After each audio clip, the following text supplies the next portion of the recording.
44 günlük vətən müharibəsi zamanı Ermənistan silahlı qüvvələrinin atdığı raketlər nəticəsində yaşayış evi ciddi zərər görən Həsənova Zərgələm Dadaş qızı illər keçməsinə baxmayaraq evinin bərpa edilmədiyini bildirir.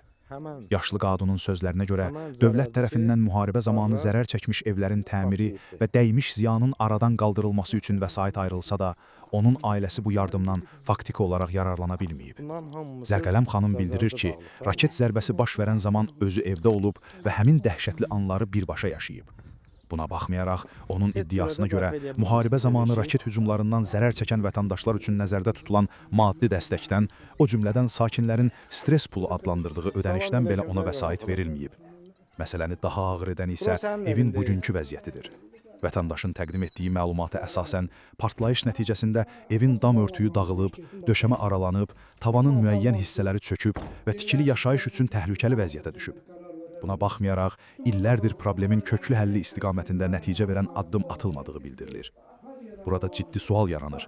Dövlət müharibə nəticəsində zərər çəkmiş vətəndaşların evlərinin bərpası üçün vəsait ayırıbsa, Zərgələm Həsənovanın evi niyə bu günədək yararsız vəziyyətdə qalıb? Vəsait ayrılıbsa, həmin vəsait konkret olaraq hansı qiymətləndirmə və siyahılar əsasında bölüşdürülüb? Zərər çəkmiş şəxsin adı hansı səbəbdən yardım alanların sırasında olmayıb və yaxud evə dəymiş zərərin real vəziyyəti niyə tam nəzərə alınmayıb?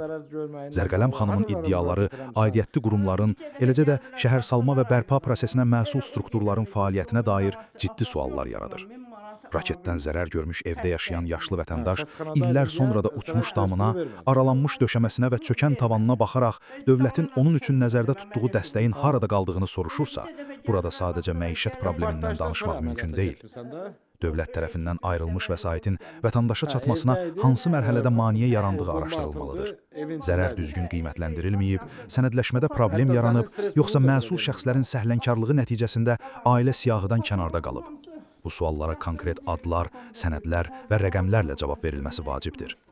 Zərgələm Həsənova dövlətdən əlavə imtiyaz deyil, müharibə zamanı onun evinə dəymiş zərərin obyektiv qiymətləndirilməsini və qanunla nəzərdə tutulan yardımın ona da çatdırılmasını istəyir. Raket zərbəsindən sağ çıxmış yaşlı qadının illər sonra məmur qapılarında öz haqqını axtarması isə aidiyyətli qurumlar üçün ciddi məsuliyyət sualı yaratmalıdır. Bakunews.az olaraq məsələ ilə bağlı aidiyyətli dövlət qurumlarının mövqeyini dərc etməyə hazırıq.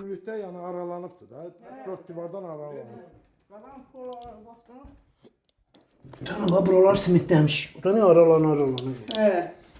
Hamısı Dərsmə doldurmuşam simitləri. Aralan geldi. Polar bu tane çöküp ay sana kurban oğlum ay oğlum başına dönüm ayağına atlıyorum çöke yedi bak kol çöküp görüne kadar sabah arda kaldı kol çöke yedir. Bu pəncərələrin dəmir reşutkalarda da hamısı hemen valnada Hamısı çöküldü. Bu bir tane şirin kalmadı. Bu gördüğün patologun hamısı tepemize töküldü. Yattığımız yer. Bu patolog tökülmüş patologdur ki siz təzədən bunu vurmuşsunuz. Oradan kim sökenler köhneden köşülden alıp düzeltmiş. Qadağam. İndi o tərəfdə gedək baxaq. Əl damım var. Bax altından stoka qoymuşam belə. Təpəmizə tökülüb hamısı. Ay qurbanım onu bax belə hamısı. Hamısı bax təpəmizə tökülüb. Bax cırıq-cırıqdır bax hamısı. Bura görsən kərənlərin hamısının altından stoka qoymuşam. Uçub tökülüb. Hepsi damlar belə. Bu damınız patologu ümumiyyətcə çökmüşdü da. Bunu belə dəmir dayanacaqlarla tutmuşsunuz. Ancaq stoykalar. Bunlar koymuşuq eləcə saxlayıb, hamısı da qırılıb valnadan. Hamısı da qırılıb olur. Qadam. O stoykanı bir tutan oraya düşür. Hamısı beləcə təpəmizə tökülmüşdür.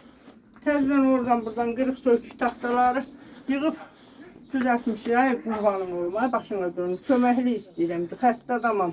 Allah aldığım pensiya olur, heç öz müalicəmi eləmir. Ümumiyyətcə birinci baxışdan sonra bura gəlmədilər. Sizə heç baş çəkib soruşmadılar ki evinizə işinizə nə oldu? Yox, gələn olmadı. Elə bir dəfə gəldilər, baxdılar onunla da getdilər. Aydındır xala, sağ olun.